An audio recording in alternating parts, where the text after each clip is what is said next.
So welcome, everybody. Glad that you're here. We are going to be sharing some secrets about tax saving strategies. One of the things that I've been talking a lot about to people about lately is the fact that not only do we create cash flow and long-term wealth, but there are some tax planning strategies that you can use to put more cash in your pocket.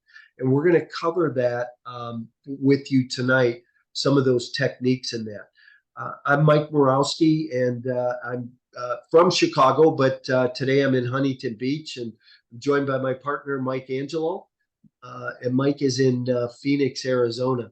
Mike, I'm going to share the screen so people can follow along, see what we're talking about. Great. Sounds good. Super excited. Yeah, I'm excited too about being here because I know we're going to cover a lot of stuff and give people a lot of information. One thing I'd like to know is if you're an investor who knows the difference between passive and active investing, just go to the chat right now and put the number 1 in there. I want to see how many people actually know about passive investing and or don't know about passive investing. So if you would just throw the number 1 in the chat right now, if you're a passive investor, we really always like to have some audience participation. It kind of helps things go a little bit, move a little bit smoother. Also, I want you to remember that along the way, if you have a question, throw the question in the chat. And at the end, we're going to take a couple minutes and open up for a little Q&A. So let's jump right in.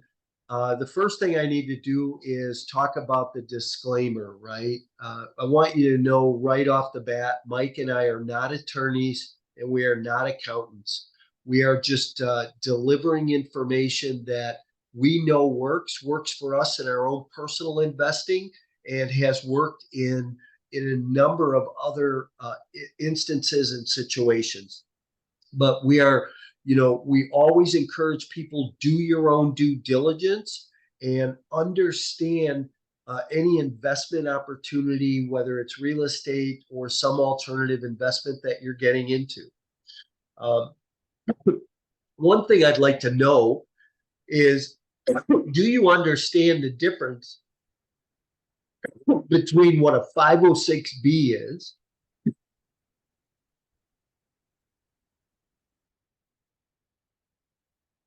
So I'll help out Mike here. I'm a little bit about 506B or a 506C. Those are the 2 types of investment opportunities out there. If you know what a 506B or a 506C is, just type in a 1 right there, guys, into the chat box. And just so we know, again, we want to provide education. It's kind of important to understand what you're looking at. Yeah, we want to know what we should cover and how we cover it for you. So here's what we're going to talk about tonight. We're going to cover the basics on cost segregation. We're going to talk about the benefits that it provides for you. If you don't use it, do you lose it? We want to share that with you. And then some pending changes that are coming also. Mike is going to cover that section for us. And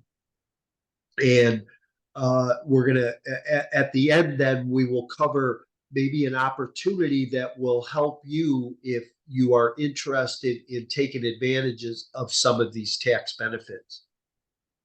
So who in the past has invested passively or even actively? Are you a passive investor or an active investor? I would ask you right now to just throw that in the chat. Are you passively investing or actively investing?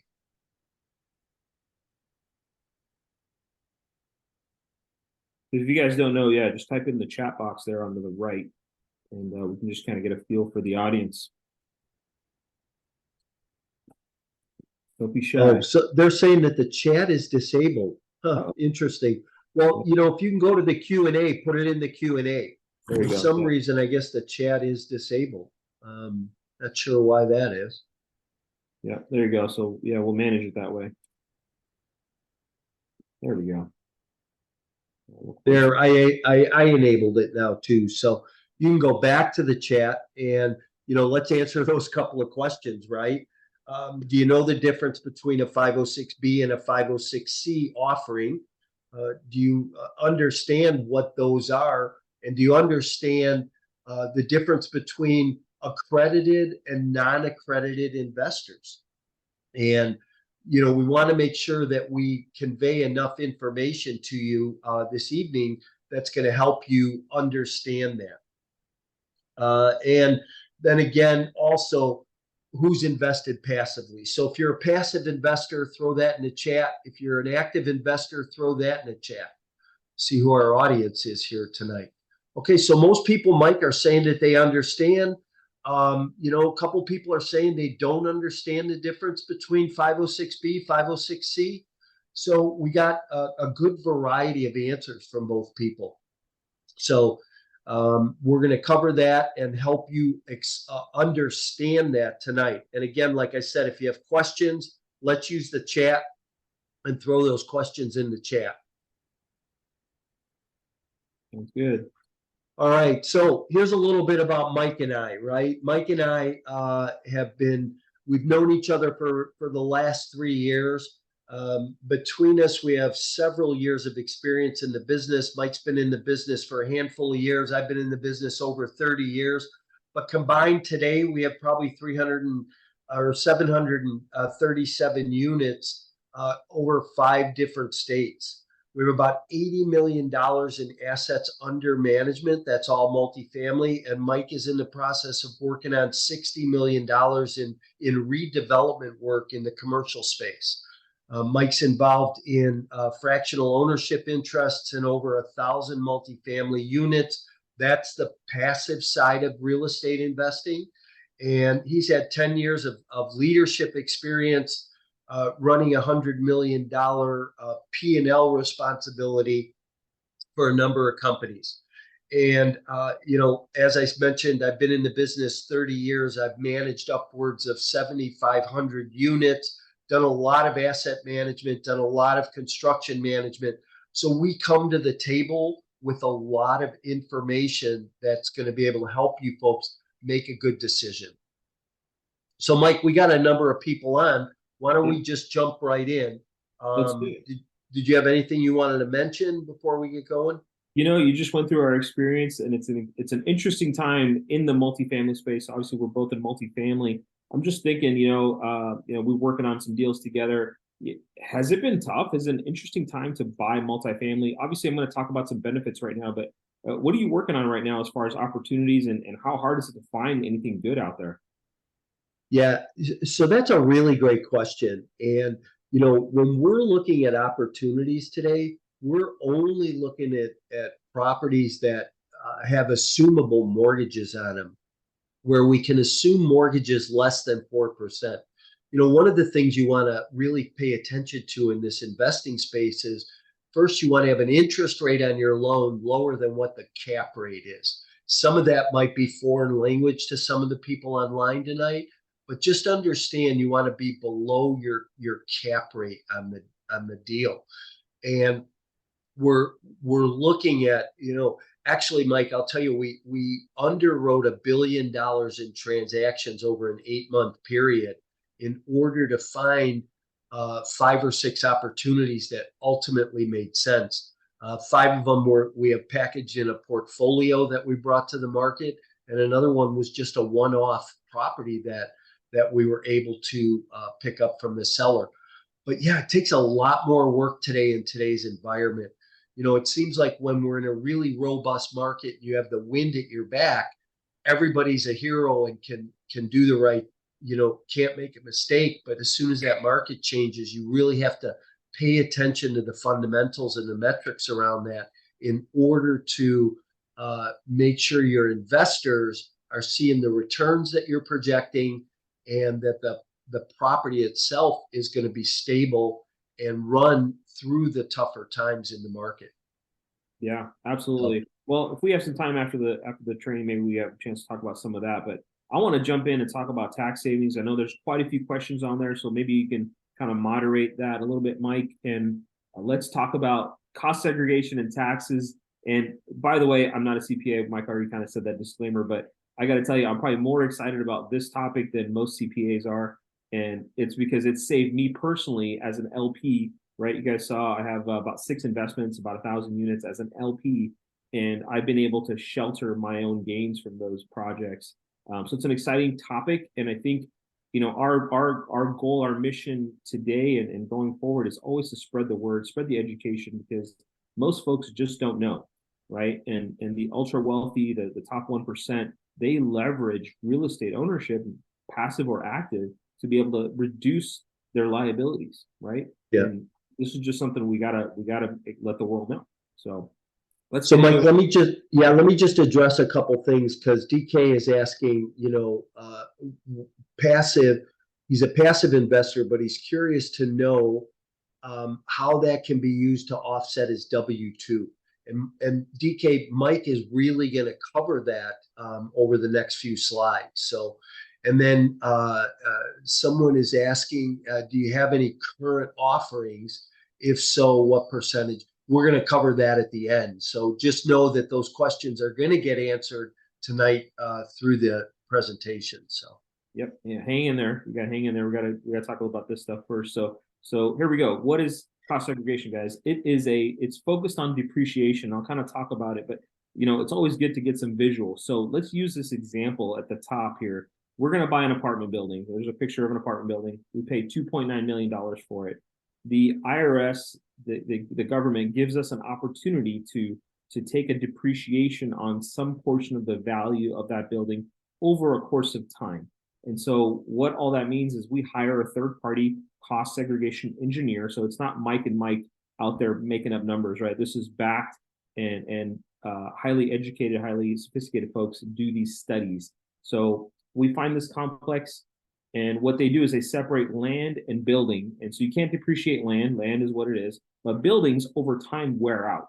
So within a building, you can actually break up the building into different parts. And things like carpet, roofing, windows, doors, cabinets, all those things have different depreciation schedules, meaning they will wear out in different times. And so they have a whole study and a whole schedule based on that. And so what I want to show you guys here is the difference when we buy a $2.9 million building. That's what that is at the top. We're going to take that and break it up into a $2 million component and an $830,000 component. So that's the land. Forget that for a minute. Just focus on the building. If we just took a standard depreciation, in this case, I took 2 million, I divided it by 27 years, I'm going to get about $75,000 in losses that I can use against the income that the property produces. So this is a phantom loss, right? It's not actual losses, it's on paper. So let's say we made $100,000 that year. Well, I can actually use the 75K and use that depreciation and show that I'm only going to pay taxes on 25K. 100 minus 75, 25. But here's what's exciting. With cost segregation, you actually can accelerate a lot of that and increase that significantly.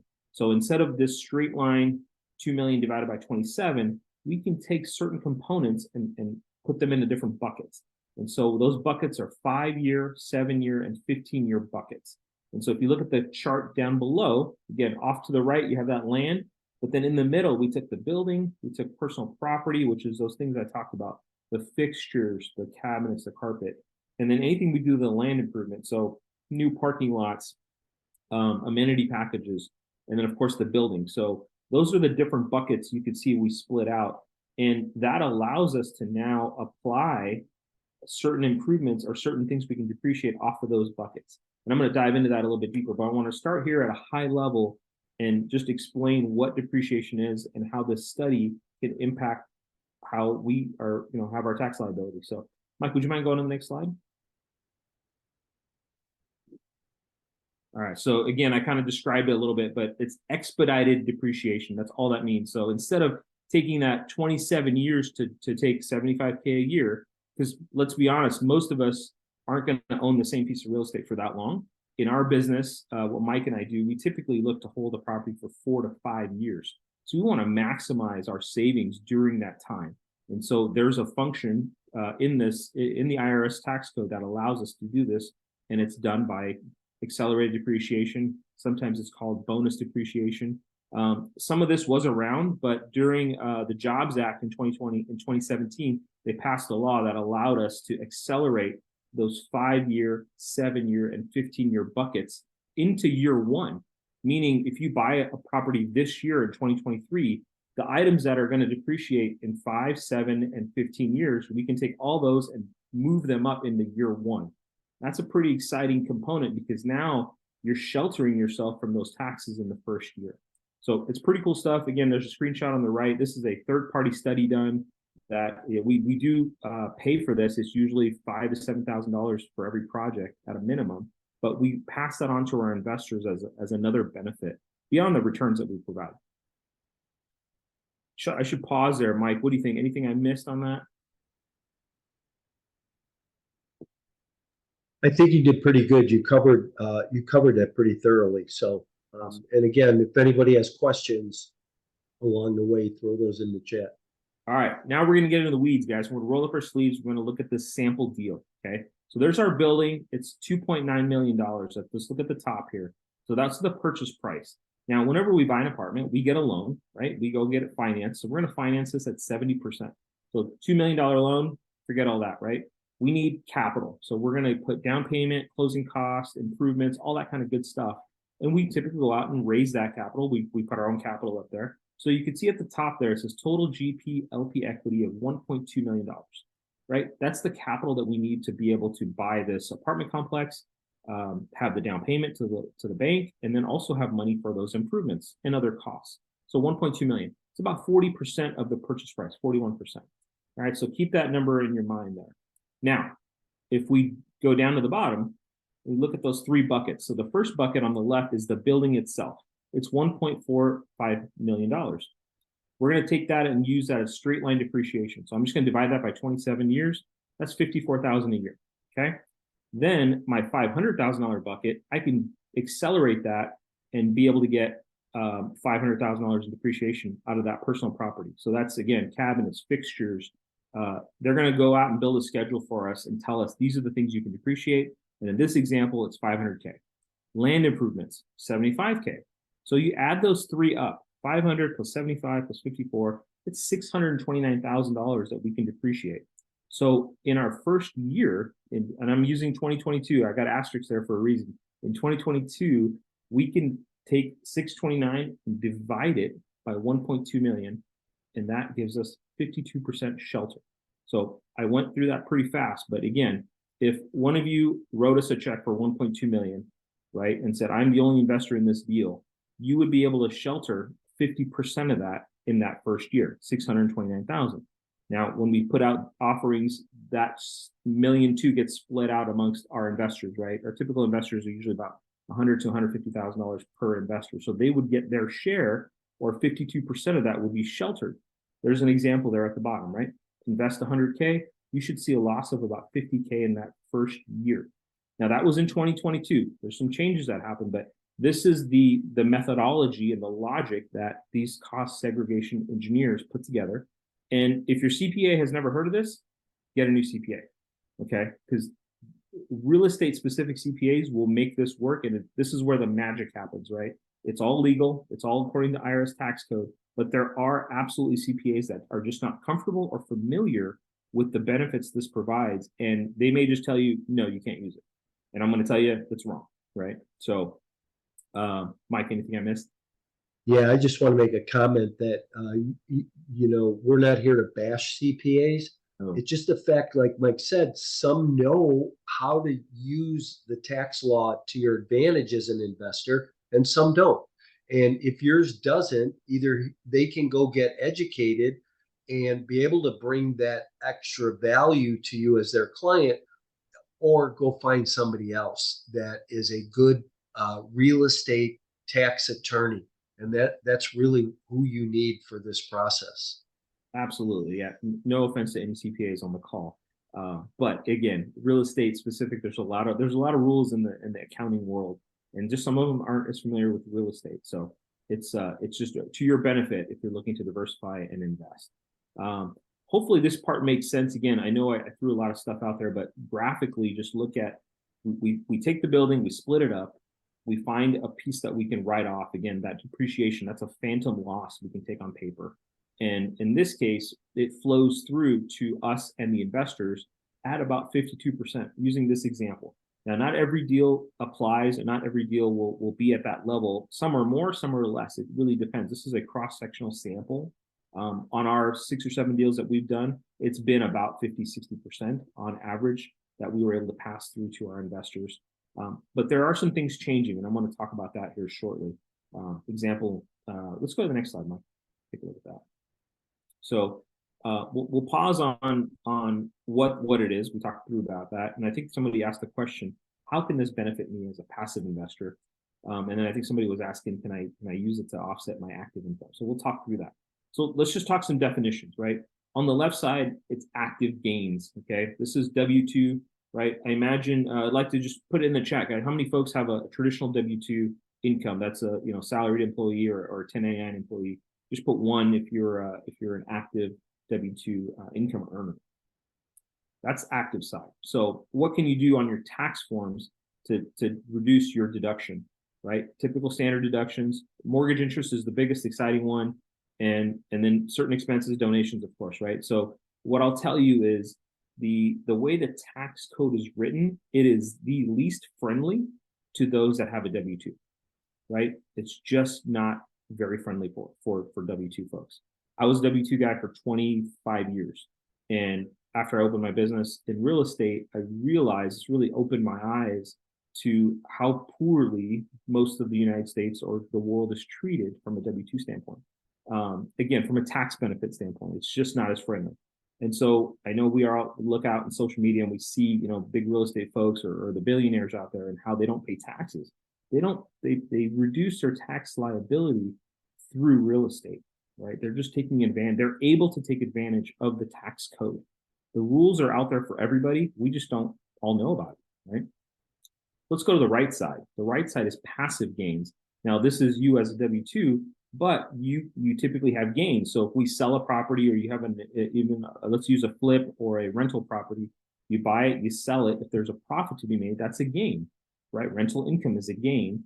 And then passive losses are, again, that word depreciation, any expenses you incur on that property, and then the mortgage interest. So the reason I put these in buckets is you can't cross buckets typically. If you're a W-2 employee, you can't take your passive losses against your active gains, meaning I have to pay taxes as a W-2 employee, but I have say a 25K loss from a K1, meaning from a passive investment. I can't apply that and reduce my tax liability, unfortunately. We're going to talk about the next piece here, but most folks wouldn't qualify in this standard, in this way. However, that 25K loss I just talked about, any gains you get from that real estate investment or any other real estate in the real estate bucket, you can apply those losses against those gains and reduce your tax bill. So it's bucket for bucket. They don't let you cross buckets, if that makes sense. A little bit crude of an example, but that's the idea is even with stock losses, right? Sometimes stock losses, you can't take stock losses or stock gains and use a real estate loss to offset it. You just don't do that. Again, I'm not a CPA, but check with the CPA and see what they tell you. But most likely that's going to be the information they provide. Was that too much, Mike, you think? Oh, not at all. It was good. So okay. All right. I just have myself muted here. Yeah, no worries. Let's go to the next piece because I think this is going to be interesting for some folks. You may have heard, you may not have heard of a real estate professional. And I'm not going to go super deep into this, but I want to shed some light onto this. Again, I see a lot of folks are W-2 employees, but think about if you have a spouse, you're married, and if they are at home, could they become a real estate investor, a real estate professional? So there are very specific rules the IRS lays out in who qualifies for REP status. It's REPS, real estate professional status. That's a tax status that allows you to be an active investor. You typically have to be very active in the real estate world as your primary role, right? So 50+% of your work has to be in real estate, right? So you can't be a W-2 and then also have a side hustle flipping houses, right? If you spend more time in your W-2, doesn't qualify. So there's lots of rules. We'll send out this summary at the end, by the way, but there's a lot of tests that you have to pass. However, one of the things that you can do is if you start to get active in the real estate space, meaning you're now actively managing it. There's a newer loophole around Airbnb management. So if you have an Airbnb, you could qualify if you're managing the cleaners, you're managing that work. There's a way to be able to qualify as a real estate professional. But again, you have to be really diligent on qualifying. I would definitely make sure you partner with an attorney and a CPA to make sure you qualify, and they can help you make sure you meet those requirements. If you can do that, the whole purpose of this speak here is if you can do that, you can then offset those real estate gains or those losses, excuse me, those phantom losses against your active income. That's the way you can qualify. So if you do this full-time real estate, 750 hours, and you meet all those participation tests, you can then offset that. Most people won't qualify. So just to, not to bust your bubble there, but most people won't, but it's something you can think through. And again, as you guys are going through your real estate journey, you may find that I have a spouse that his focus could be managing my properties for us, managing our investments. There are ways to do it. And if you're filing jointly, then you can qualify. Hopefully that. Yeah, there is. It definitely can turn out to be a win-win situation, and you definitely can grasp a good percentage of this for yourself. Yeah, absolutely, absolutely. So for most of us, it's okay, right? For most of us, we won't qualify because we love what we do, we love our career, and that's okay. But it's important for you to know that this is an opportunity to be able to offset that. However, if you're still looking to invest just as a passive investor, and again, you love your W-2, we're still going to show you those benefits. That 50% I talked about, if you invested 100K, you have a 50K loss on paper that's going to sit with you. Now, does that go away in the first year, right? Today, you invest with us, but you don't have any other real estate income to offset it. Does it go away? That's a good question. Mike, would you go to the next slide there for me? Sure. So what happens, right? Again, we just talked about year one, you invest 100K. You're going to earn some distributions. That typically isn't taxed. So you have this bucket of money sitting off to the sidelines. Well, it gets filed because you get a tax form from your investment group, and you just sit on it. It doesn't go away, right? It just stays with you until you have a gain to use. Again, as long as it's a real estate to real estate, maybe next year you end up buying an investment property and you flip it and you have a huge gain. Well, you go back through your records and talk to your CPA, you can offset, use that loss from 2023 in 2024, and hopefully not have to pay taxes. So it's definitely a fantastic tool to have, and it doesn't just go away. It'll stay with you, it'll carry with you through essentially forever, right? Until you use it all up. So that's the real benefit there as well. Let's go to the next slide, Mike. All right, now the bad news. So I said a bunch of good news. There is some bad news. The Jobs Act, that law, unfortunately, is set to expire starting this year, and it's going to taper out. So in 2023, which is the year we are in, I talked about that 100% number, right? You guys remember we were able to write off that full 100%. It was that 629,000, if you remember that number. It's right there at the top here. If you go to the bottom, the first year 2022, 629. So we were able, using that same example of that apartment building, we could write off all 100% of that. And that translated to a 52% benefit for us, right? Well, this year we're down to 80%. And what it's going to do is it's going to step down each year by 20% until it goes away in 2027. Now, there's discussion at the steps of the Senate to try to revive this. There's a lot of discussions around real estate investing practices in general, 1031. Again, I'm not a politician, but there's a lot of discussion there. What I can tell you is this is the one that we're hoping to get saved. And there's other things that they're trying to change, but a lot of our folks that are in politics, they all own real estate. So there's probably some personal reasons not to make too many changes, but this one is set to expire, unfortunately. But here's what it looks like, right? It's not all bad news. So in 2023, that $629,000 benefit gets reduced by 20%. So now it's $500,000, right? Same example, $2.9 million building. So our benefit is then 41%. And if you just look to the right, you'll see that basically there's a 10% reduction in the benefit for each year for the next few years.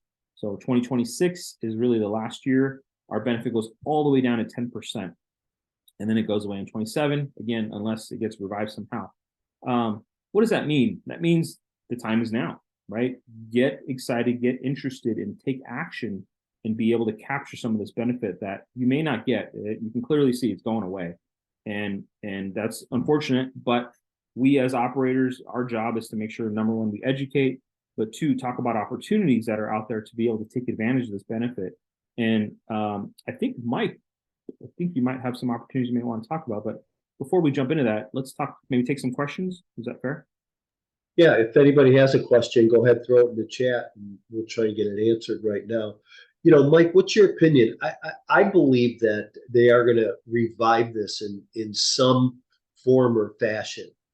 I think that there's too many people in our government that own real estate, right? There's a lot of wealth in real estate. A lot of wealth has been created. I mean, if you look at the numbers, 90% of the millionaires and billionaires in our country have a portion of multifamily real estate in their portfolio.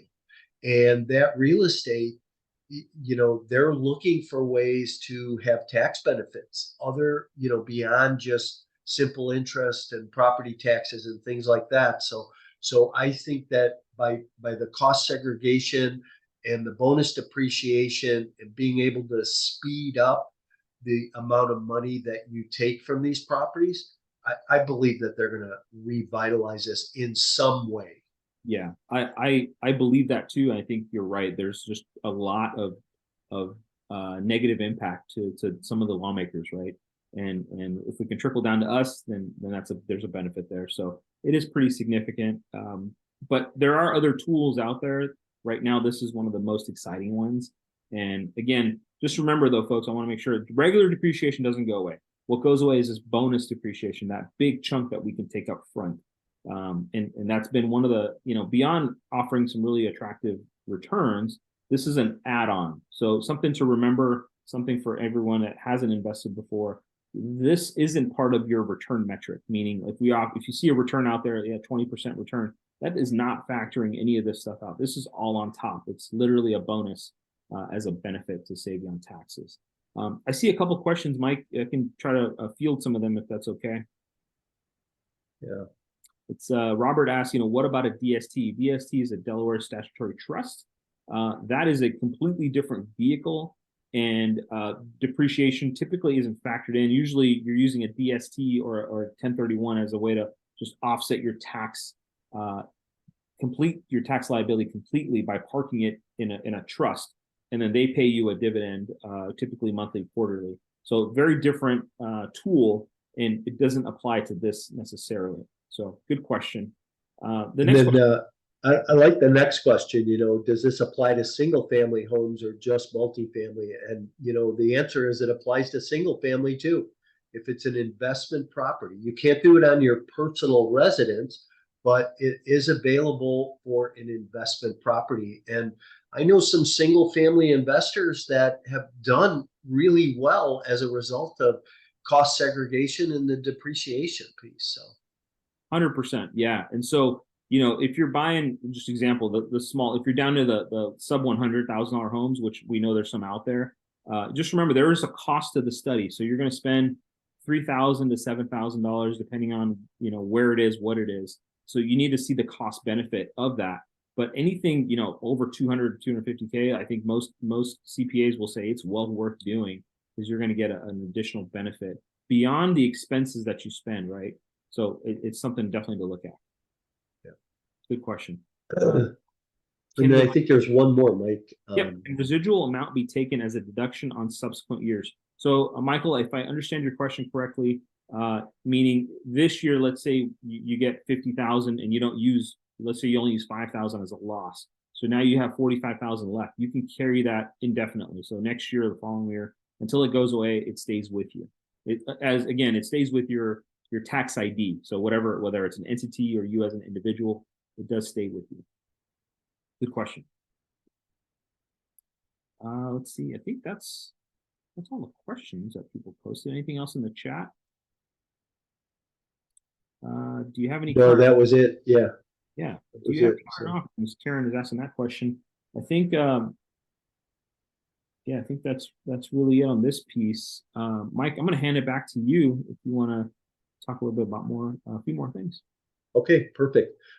Mike, you did a great job and very thorough and a lot of good explanations. So I'm hoping that if people had a little knowledge about this, they gained a little bit more from it. And if people were brand new listening to it the first time, you're going to get a copy of this recording. Go back and listen to it over and over. Mike, there is one question here. What is the difference between cost segregation and bonus depreciation? And really I don't know that it's a difference, right? The cost So segregation is a vehicle to get more depreciation. So exactly. So the question is, yeah, what's the difference between cost seg or cost segregation? Cost segregation is the tool or the study that is done in order to qualify or determine what the bonus depreciation is. And again, when we use the word bonus depreciation, that's that accelerated depreciation that we take all instead of waiting 27 years or peanut butter spread across 27, we're taking it all in that first year, and we're able to do that with things that wear out in a faster period of time in that 5 year, 7 year, and 15 year buckets. Good question. Yeah, yeah. Okay, so we're going to show you how you can actually use this in a property. So this, I'm going to cover some highlights on this. I'm not going to go into a lot of depth. We're going to focus in a little bit more on returns and what as a passive investor you can participate in. But this is a passive investment for qualified investors. It is a 506C, which is for accredited investors. We do, from time to time bring opportunities to the market that are for non-accrediteds, which would be a 506B. And, you do have those opportunities with us to invest in those. But this is in Tulsa, Oklahoma. I'll get into a little bit about the market, but it's a 5-property portfolio that we're purchasing. It's actually 277 units in those 5 properties. One thing I want to say right up front is we're assuming 5 mortgages that the current owner had in place, and the interest rate on those mortgages is 3.6%, which if you looked at new debt today, you'd be somewhere around 7.75% to 8.25% on new debt for commercial property. By us assuming this, it keeps our costs lower and helps us to be able to bring better returns back for our investors. So in this offering, we're going to show you how the annual average return on the overall deal is a little bit over 20% per year. The internal rate of return that you as an investor will receive on an annual basis or projected to receive is 17%.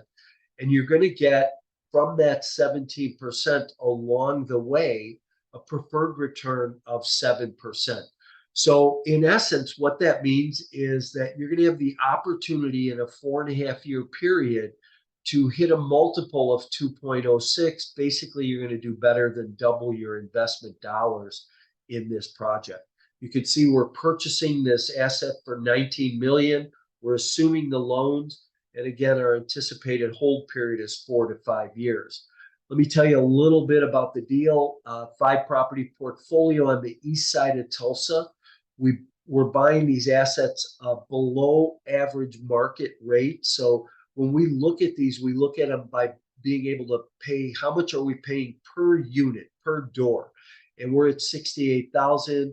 The average in the marketplace right now is probably right about $75,000. So I know that we're going in a little bit less than what the current market says. The RC class assets, they were built in the mid to late 70s. One of the properties was built in the 1990s. And if we look at the average annual household income in the submarket, it's $48,000 a year. And if you're a landlord, you understand that having a higher household income to offset rent growth or what you want to increase rents at is really important. So I know that I could get my rents up in this market to about $1,500 based on the average annual income, but we're not nowhere near there. Our rent projections are well below $1,000 per unit on a monthly basis. Hey, Tulsa was rated the #3 in the top 10 prop in the top 10 markets to buy multifamily in for 2023. That forecast came out by Freddie Mac, one of the government lenders, earlier this year, and it was one of the reasons that we bought in this market. I'm a market-driven investor, and I'll get into that a little bit more. We're going to hold this for 5 years, assuming that debt at 3.6%.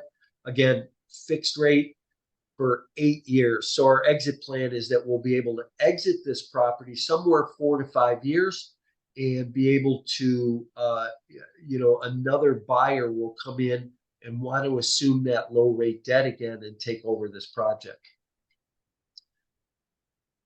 So again, just a little bit about our experience, right? Mike and I are also partnered with a couple of other individuals on this particular project. We have over 8,000 multifamily units under management and experience. We have over 50 years of combined real estate investing and asset management experience. I've grown 2 property management companies from the ground up. I have extensive asset management experience and construction management experience that we bring to the table that will help these projects run smoother.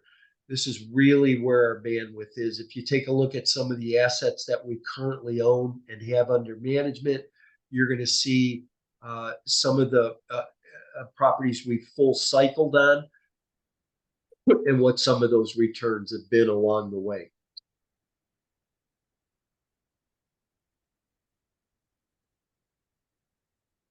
Again, some of the properties that we have under management, you can see we're scattered across the south and the southeast of the United States, from North Carolina down through Dallas, Texas, up into the Midwestern markets like Oklahoma and Northwest Arkansas. I'm a market-driven investor, as I mentioned before. Tulsa, when this property first came to me to look at, I told my underwriter, I said, no interest. I don't like the Tulsa market.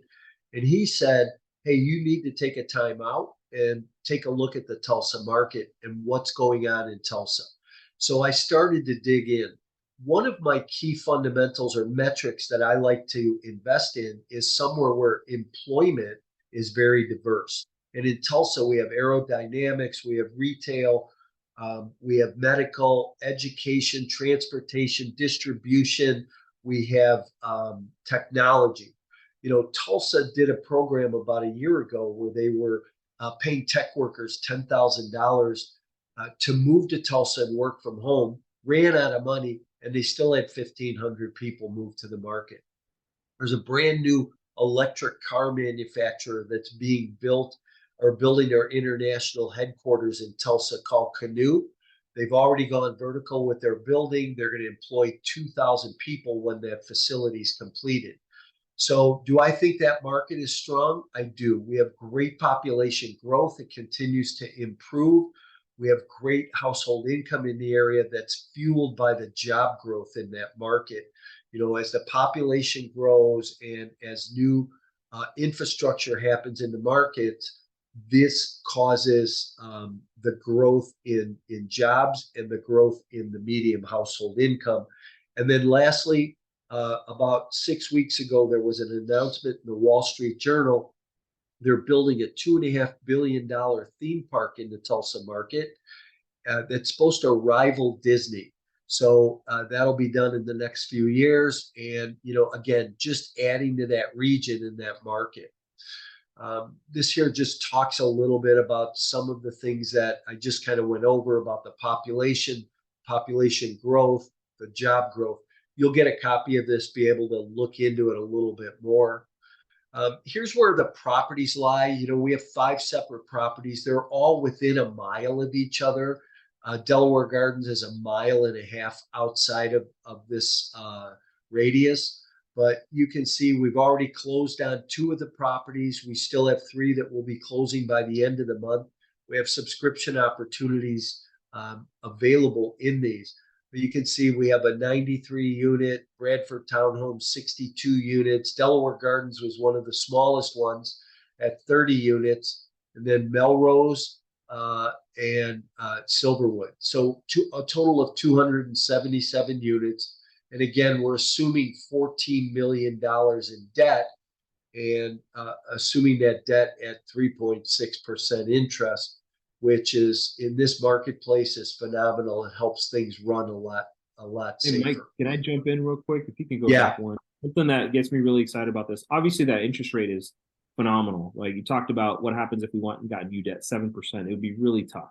So 3.65, fantastic. But that price per unit, I'm a market-driven person, investor, just like Mike, and I wasn't a huge fan of Tulsa until I started looking at these stats. And that price per unit at 68,000 is 25% plus below market. So we're buying it at a great interest rate, but we're buying the property at below market, which just gives us all the cushion to ride that wave up. And so excited for this opportunity. yeah, great point. Great point. Here you can see what some of the rents are. We have this broke out by apartment complex, and then what the competition in the market is. If you know about multifamily investing or you've been involved in this before, then you might want to look at the rent per square foot, and take a look at this. We're at 80 cents a square feet, and our competition's all at $1 or better. We're at 89 cents a square foot in Delaware, and our competition's at $1 or better in most cases. And you can see that's the same theory that kind of follows through. We know that going in first year, we have no rent growth in any of this. But over the next 4 years, we're modestly increasing our rents to get us up around $1. We don't exceed $1 on any of our rent growth. And it's about a 20% per square foot average over 5 years. That's a nickel a year. Mike, that couldn't be more achievable, even if you didn't know how to operate a property. You could just barely ride the market and still be well below and achieve those numbers. So it's good. Goes back to that conservative underwriting. I think you had talked about $1 billion underwritten to find this, truly a needle in a haystack, or in this case, maybe 5 needles, but all put together to find this. Yeah. So it's pretty exciting. These deals don't come around. I mean, I'm doing the same thing you're doing. It was really hard to find an opportunity like this. So that below market rent makes it exciting because, again, it gives us that opportunity to conservatively raise the rents.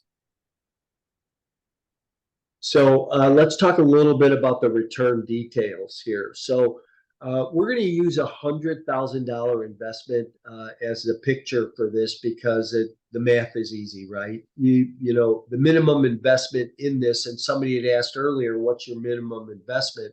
In this, it's $50,000. We have other opportunities that might be less, but for an accredited investor, $50,000 is where we started on this. Remember, I mentioned that along the way, you're going to get a 7% annual return on investment. So each year, you're going to get paid $7,000 over 5 years. Simple math says that that's $35,000. And how your capital is returned to you is after you've received your preferred return, because as an investor with us, you get a preferred return. So you're going to get that along the way every year, paid out on a quarterly basis. So once a quarter, you get I think it comes out to $1,750 per quarter.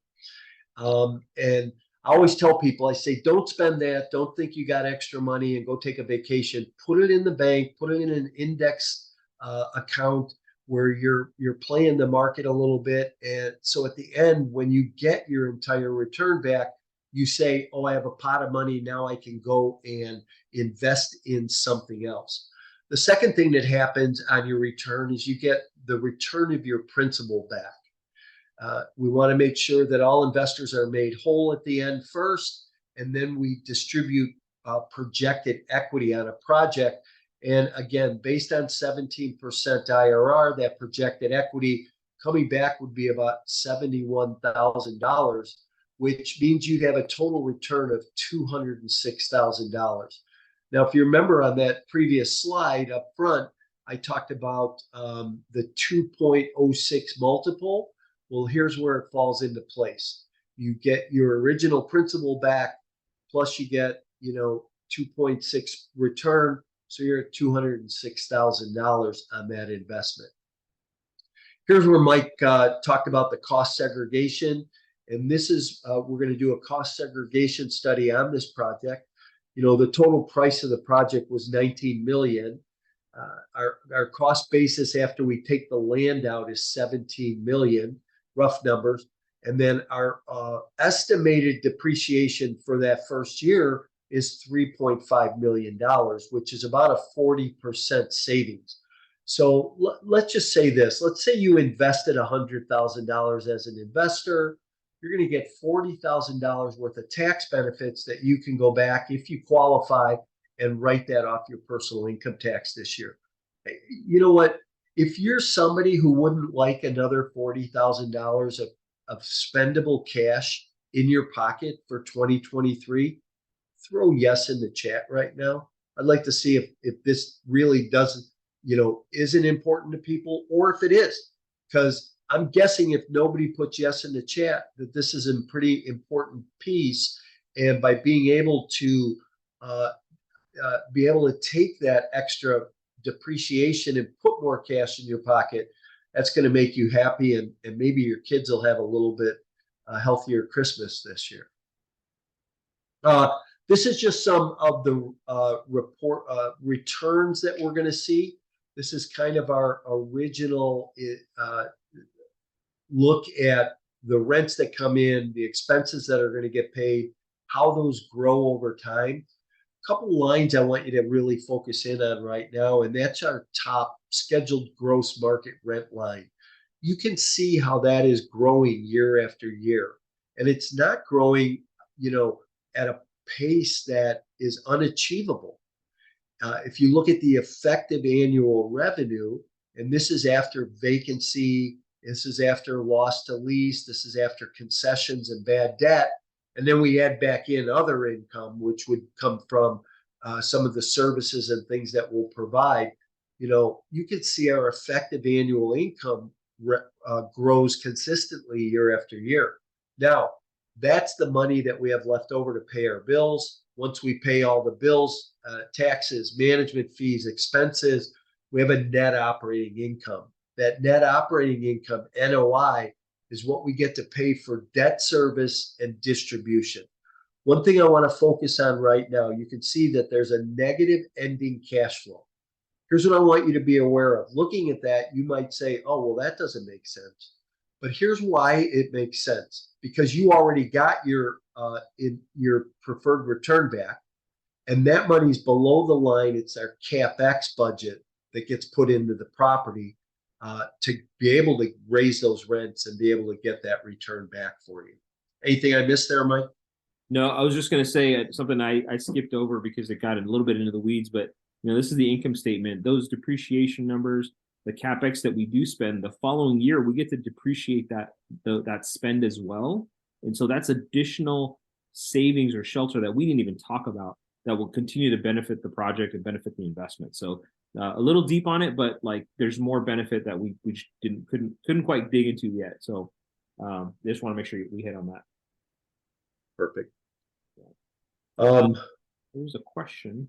I think Robert asked, what's the whole period? I think we talked through that, Robert. 5 years, where we're saying 4 to 5 years, right? Yeah, my exit plan on this, Mike, is 4.5 years to get out because of that low interest rate. We know somebody's going to come in and assume this. We have a little bit longer, more thorough explanation of this, but this webinar tonight was really focused around the tax savings opportunities, the cost segregation, just really bring some education and just kind of say, hey, here's an opportunity that you can take advantage of, especially getting to be year end with, if you need some taxes. So if you want a more thorough explanation about this, reach out to myself or to Mike, and we can put that webinar, that full webinar and the slide deck in your hands for you to take a look at, along with some other information on this opportunity.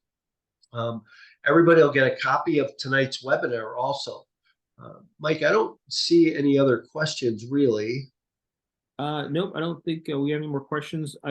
There's a QR code here, folks. If you want to scan that with your phone, it will take you right to the investor portal. It's a little bit difficult to navigate on the phone, but it's a good place to look at this opportunity. You'll see all the details, but all the tax stuff we talked about today, we're going to send that recording out to you as well. And then just reach out. Mike's number, my number is here.